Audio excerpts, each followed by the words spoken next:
Companions of John Fitzgerald Kennedy perceived him as soldiers of their military commander. Any of them would not hesitate to protect him with their body if they saw that the president was in danger. But at the moment when the bullet pierced the President of the United States, only the fragile Jacqueline was next to him, and until the end of her days she will not forget how his head twitched, struck by a small piece of lead.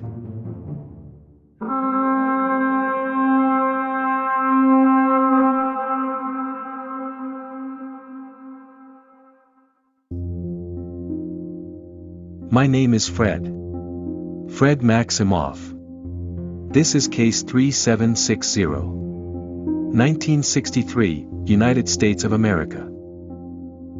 President Kennedy took his wife to Dallas because she drew big crowds and big money. In those years the wives of wealthy Texans, like many American women, were ready to shell out $100 for lunch with the first couple, just to see with their own eyes what Jacqueline Kennedy was wearing, or as her close associates called her, Jackie.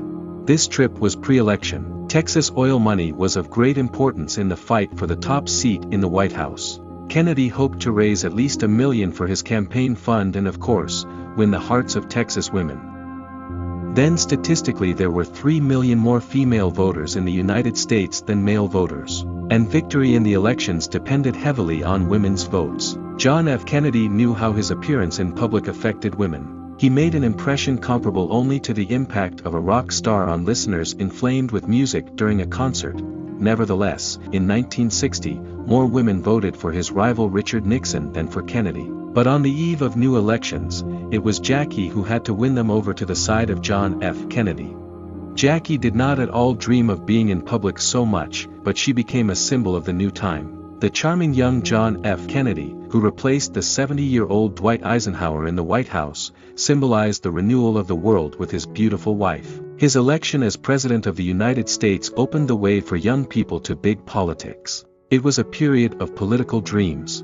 The head of the 9th Directorate of the KGB, General Zakharov, in June 1961 accompanied the chairman of the Communist Party of the USSR Nikita Khrushchev to Vienna for negotiations with the American president. At a reception at the Hofburg Palace, Jackie shone, and this is what he recalls. When Kennedy and his wife appeared in the hall, those around him applauded. As a KGB general, I probably shouldn't describe women's outfits, but as a man, I can't help but convey this delight to you. She wore a long gown the color of silvery fish scales that hugged her slender figure tightly. The dress sparkled, reflecting on the multitude of chandeliers, waved and sparkled at the slightest movement of the owner of this dress. I looked at Jacqueline and was mesmerized. Jackie's photo graced the front pages of newspapers and magazine covers. Millions of women around the world began to imitate her. Her style became American style. The president's wife evoked admiration and sympathy at the same time. After all, that summer she experienced what became the first link in the chain of the curse of the Kennedy family. Then, in Dallas she experienced a real tragedy in front of all Americans. Now let's dive deeper into those hot Texas days.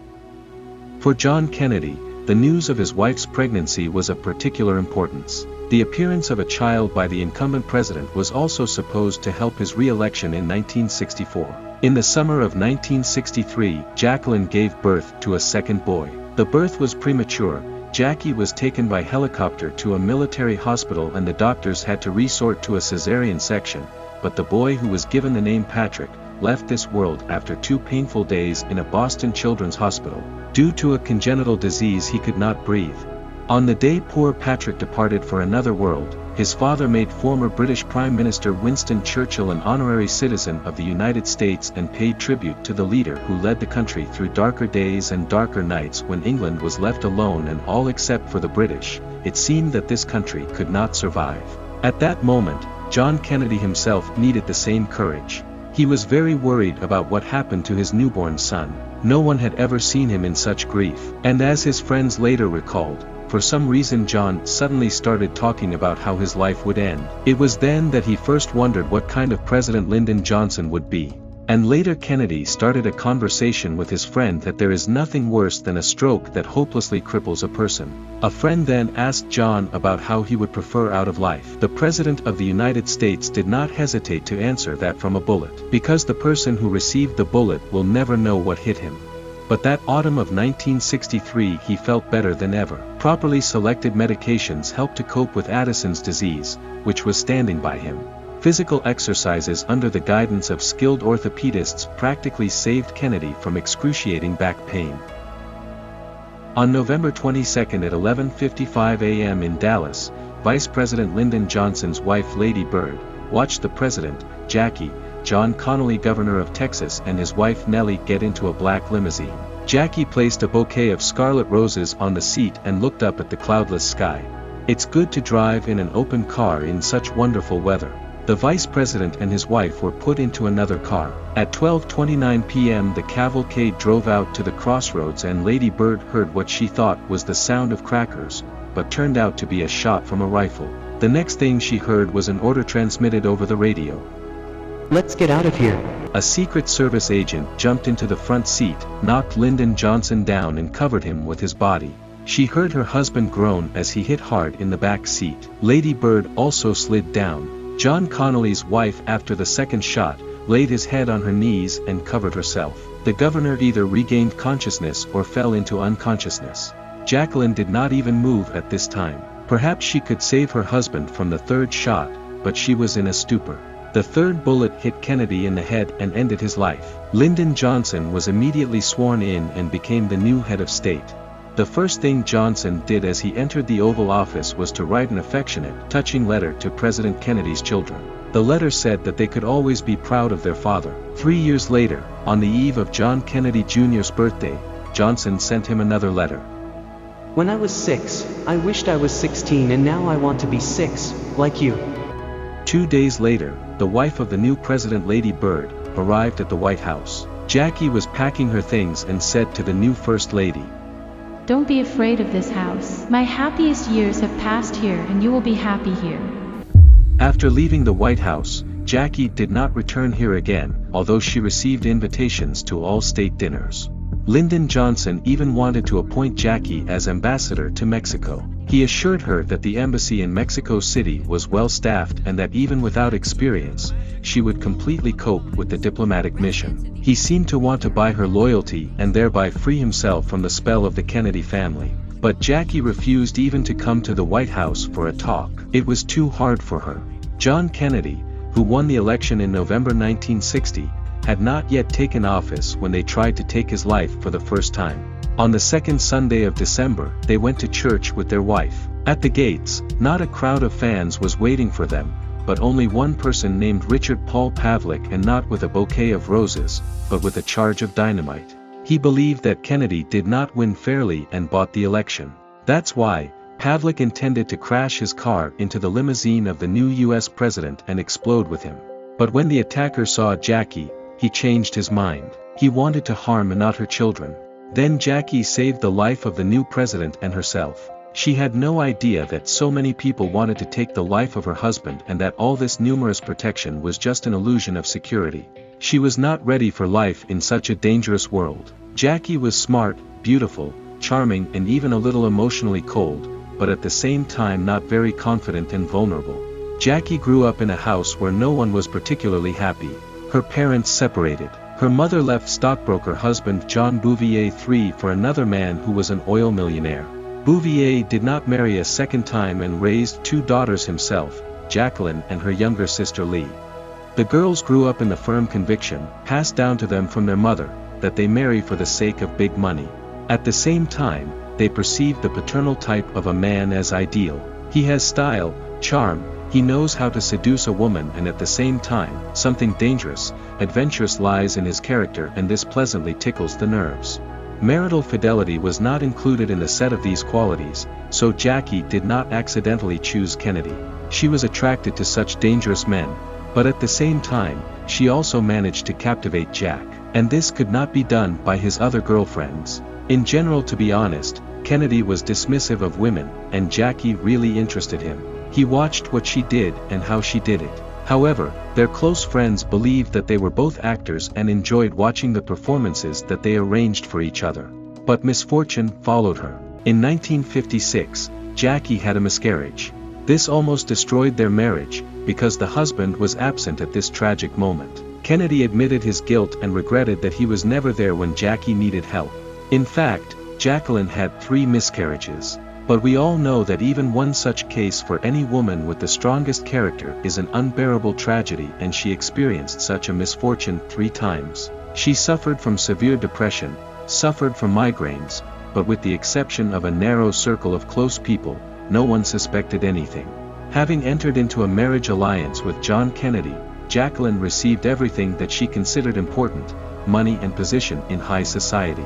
At first, she even preferred not to know anything about the adventures of her husband. The less spouses know about each other, the stronger the marriage. But she did not manage to isolate herself from the offensive reality. In the elections of the 60th year, it was believed that Kennedy's weaknesses were his youth, inexperience, wealth and religion. The Kennedy Irish were Catholics. The founding fathers of the United States were very religious people, but they went to America from Europe, which was torn apart by religious wars for centuries. That's why they tried to avoid any confrontation on confessional grounds. The Constitution does not mention God, and the Basic Law forbids ascertaining the religious beliefs of those who receive public office. But at the same time, no Catholic has yet become president. In the south of the country, Protestants predicted catastrophe if they elected a Catholic Kennedy. They assured that he would obey only his church.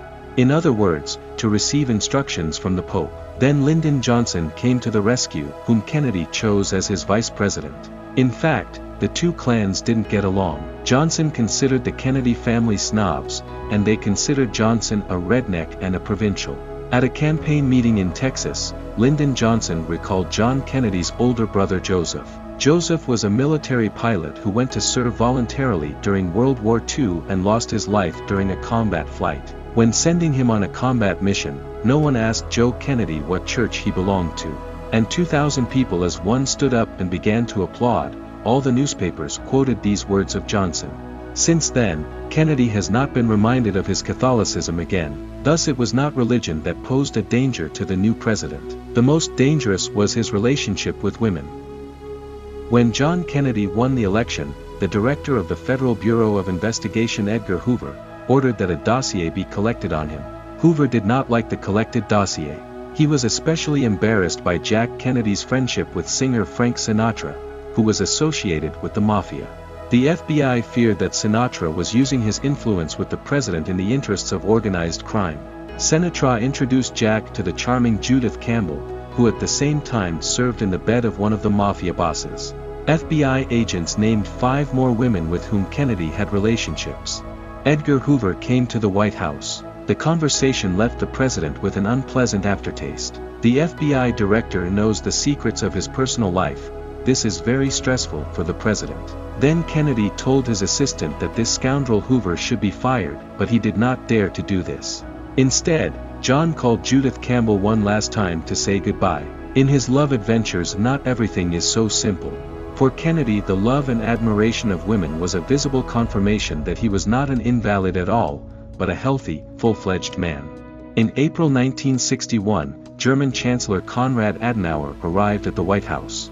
Adenauer recalled that before breakfast they went out into the garden. The president's 2-year-old son ran up to him. Taking him in his arms, the chancellor told John Kennedy that he could consider himself lucky to have so many more years of life ahead of him to carry out a far-sighted policy and put his ideas into practice.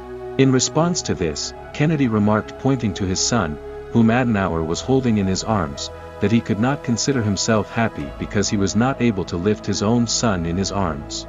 The president suffered from a severe wound received in the war.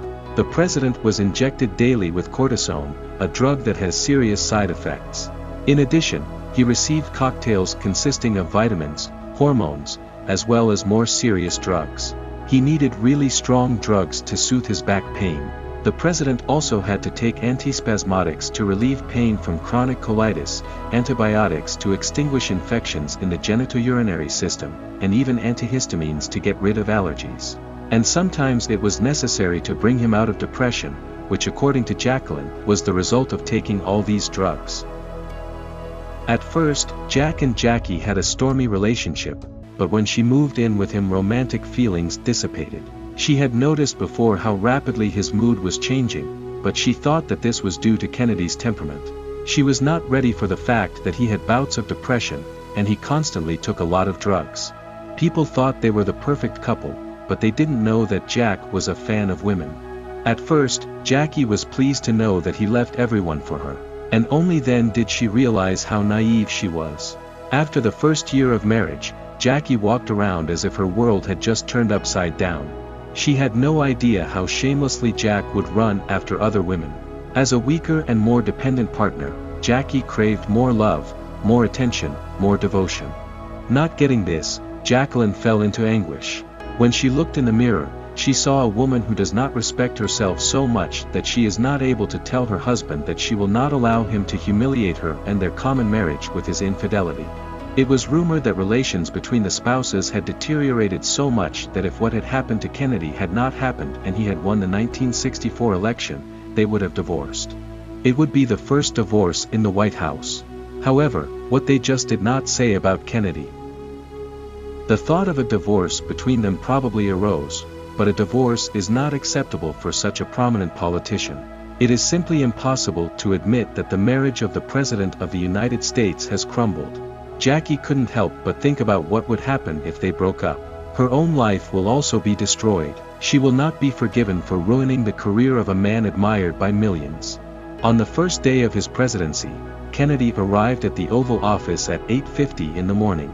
There was not a single paper on the desk, nothing in the desk drawers except instructions on how to behave in the event of a nuclear attack. He called his assistant and smiled. "What the hell am I supposed to be doing here?"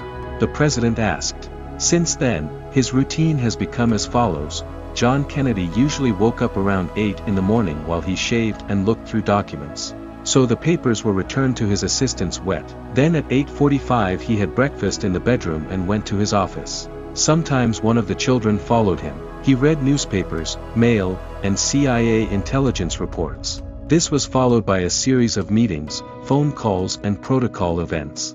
At 13:30 he took a break for lunch, swam in the pool for 15 minutes, did exercises for a sore back, napped for an hour or two and returned to the Oval Office.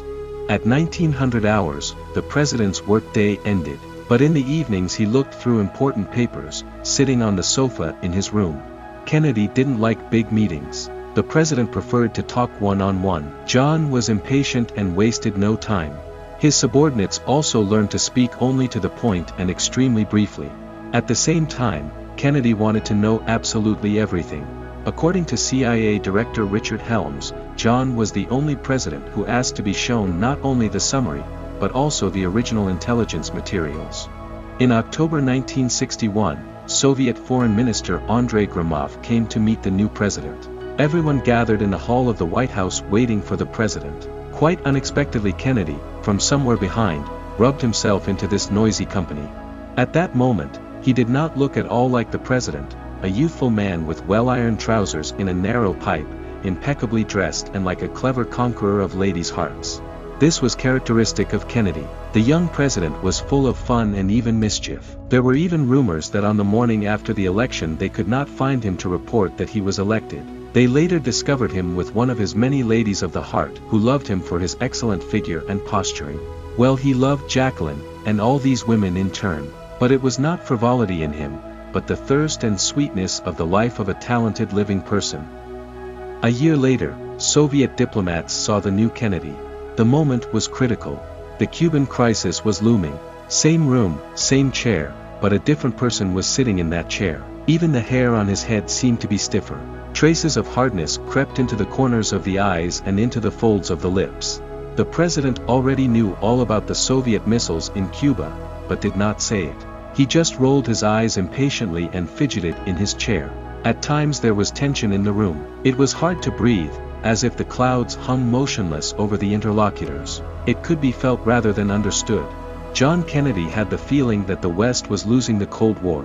He won the presidential election by accusing his predecessor of allowing Khrushchev to overtake America.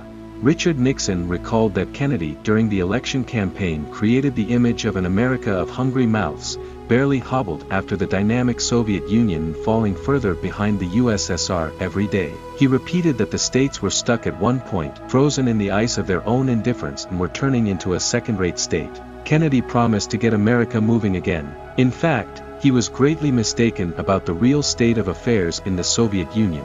John promised that the states would again be the first and the world would never cease to be amazed at what Khrushchev was doing. He also promised that the world would be amazed at what the United States was doing. Kennedy convinced voters that the enemy was the communist system itself, striving for world domination. This is a struggle between two irreconcilable ideologies: freedom against a ruthless and godless dictatorship. But John F. Kennedy was free from dogmas. He gave the same task to different advisors so as not to depend on the judgment of one person. The president was skeptical of those who believed they were always right. He was not embarrassed by the fact that today he made decisions contrary to those of yesterday. The president drew lessons from the Caribbean crisis, when war nearly broke out between the Soviet Union and the United States. Kennedy spoke of the need to cooperate with communist countries. Another important event soon followed. The Soviet Union bought grain from the United States for the first time and agreed to have it delivered by American ships. On the one hand, it spoke of a bad harvest. And it was true. In 1963, meat, cereals, wheat bread and confectionery disappeared from stores in the USSR. On the other hand, it indicated a certain level of trust between the two countries. Perhaps Khrushchev and Kennedy were ready to continue their rapprochement, but on November 22, 1963, at 2:32 p.m., news agency Teletypes announced that the President of the United States of America, John Fitzgerald Kennedy, was no more. His life ended in a hospital in Dallas. His injury was incompatible with life.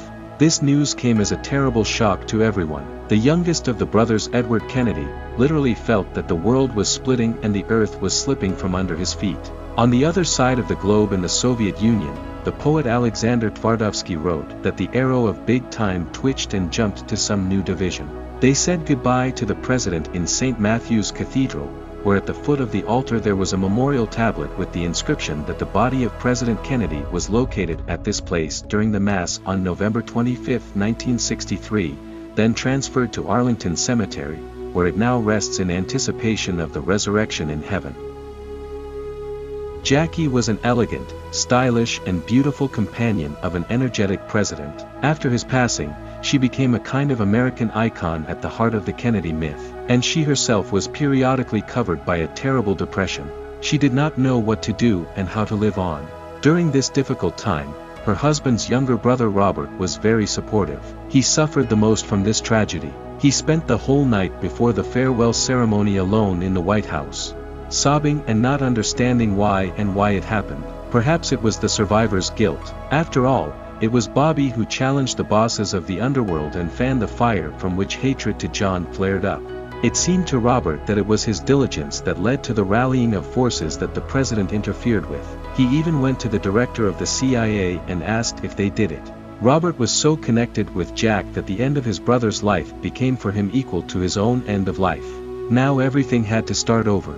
He stepped down as Attorney General and won the election to become a senator from the state of New York. And soon Robert decided to run for president. The father of 10 children, a very devout moralist, defied fate. Robert Kennedy needed Jackie's political support. He understood that during the election campaign he would need the inconsolable widow by his side, whom the citizens adore. He devoted so much time to Jackie that gossip began to spread about his relationship with his sister-in-law. Society also put pressure on Robert's wife Ethel. Everyone was wondering if she would do something about Robert and Jacqueline's relationship. Once, when the election campaign was already underway, Jackie told Ethel that it would be wonderful if we returned to the White House again. Ethel only clarified what "we" meant, looked at Jackie with an icy look and left the room. Bobby shrugged and followed his wife out, leaving Jackie alone. But all suspicions were unnecessary. Jacqueline's thoughts were occupied by a completely different man. Her hands were sought by the Greek shipowner Aristotle Onassis.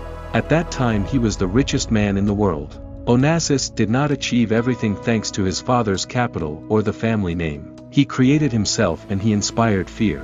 His mood changed with frightening rapidity. One of his friends called him a charming psychopath without moral principles. He could be cruel and did not spare anyone who stood in his way. And he could be charming, generous and attentive. He bewitched. Aristotle Onassis had a frantic temperament. He knew a lot about love. Onassis managed to overcome the barrier that was between him and Jackie Kennedy. He treated her not like a celebrity, but like a woman. The impatient Onassis called Jackie. He insisted that she set a date for their wedding. But Robert Kennedy told her that this wedding would deprive him of support in 5 states. Jackie most likely did not have love feelings for Onassis, but she also did not know anyone who was richer than him. In the fall of 1968, it was 5 years since the death of John Kennedy. It seemed to her that this was the best time to stop being a widow. Then Robert Kennedy agreed to a compromise. He won't object to her marriage if it's announced after the presidential election. Opinion polls promised him victory, but a strange atmosphere of doom thickened around him. One French writer who in 3 years will end his life himself, who like many people who feel their end, began to feel the boundaries between the world of the living and the other worlds, told Robert that someone had prepared for him the same fate as his brother. Jackie seemed to sense something. She once told her husband's former assistant that she thought the same thing that happened to Jack would happen to Bobby. There is so much hate in the country, and even more people hate Bobby than Jack.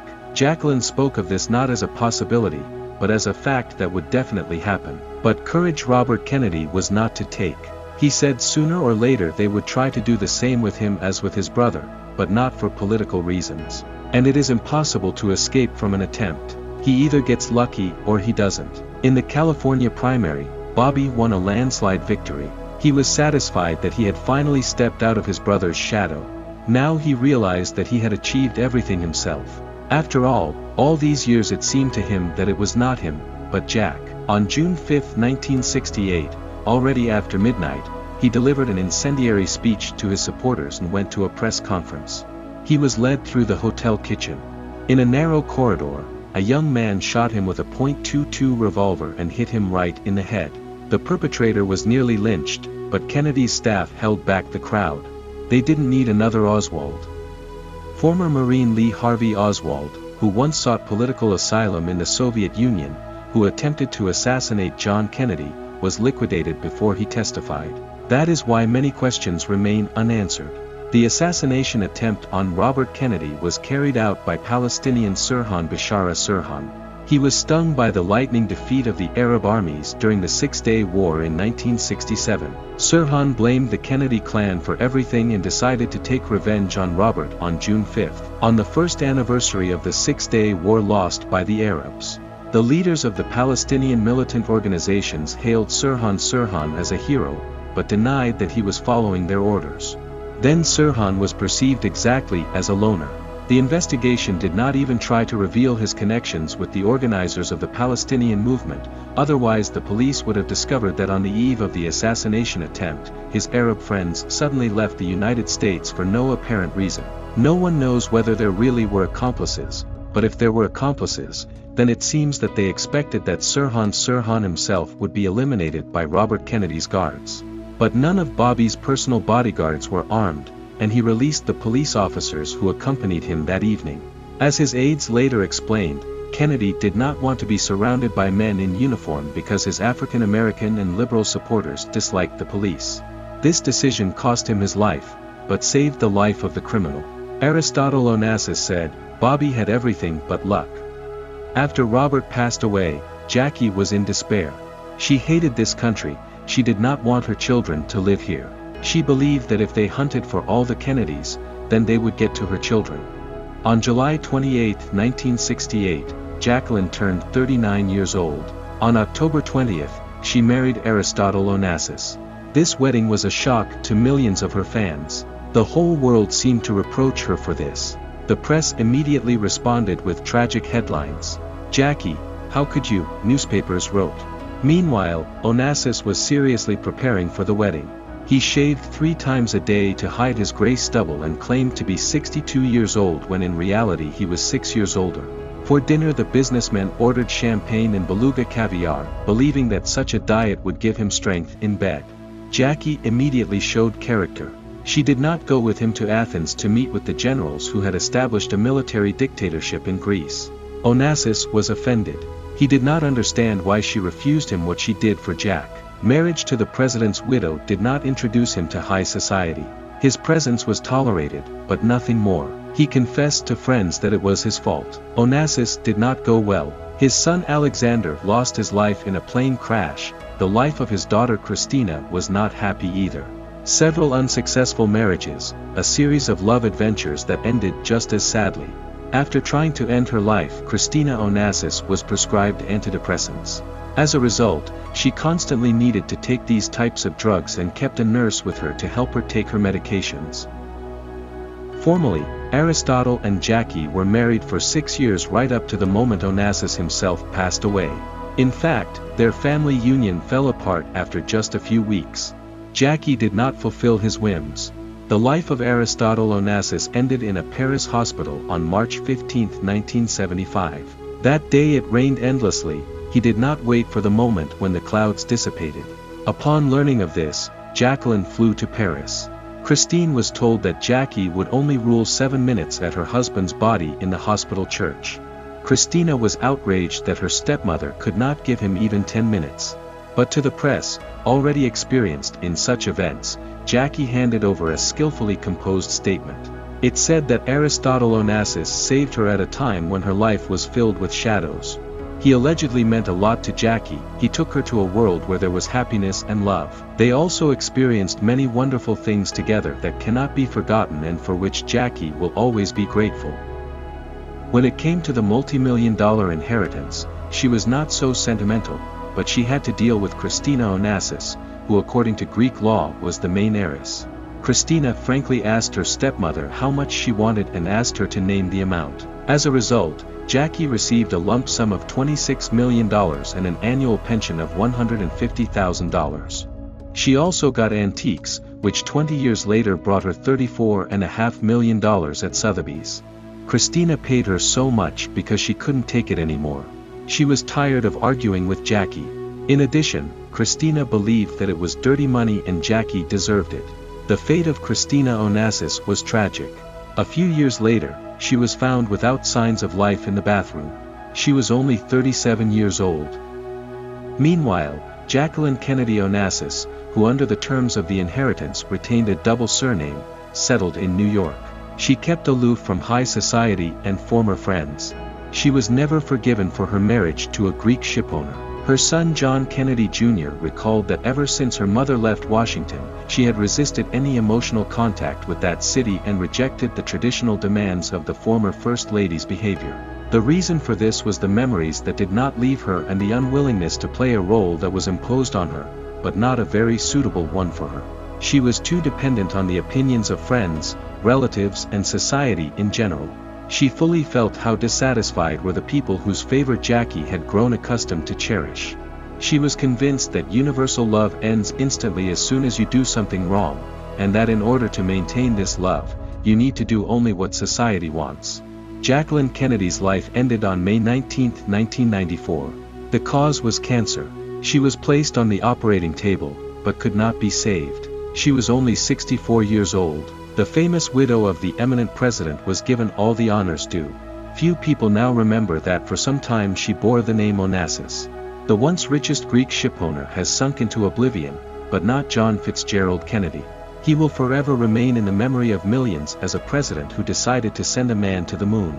Instilled in Americans a hope that was not realized only because his life was cut short too soon.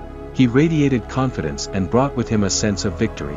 He was a born leader. He was one of those who are followed into fire and into water. The world will not forget that this woman was by his side all the years of his presidency, and on November 22, 1963, when a small piece of lead put an end to the brilliant career of President Kennedy, and to the love story of Jack and Jackie.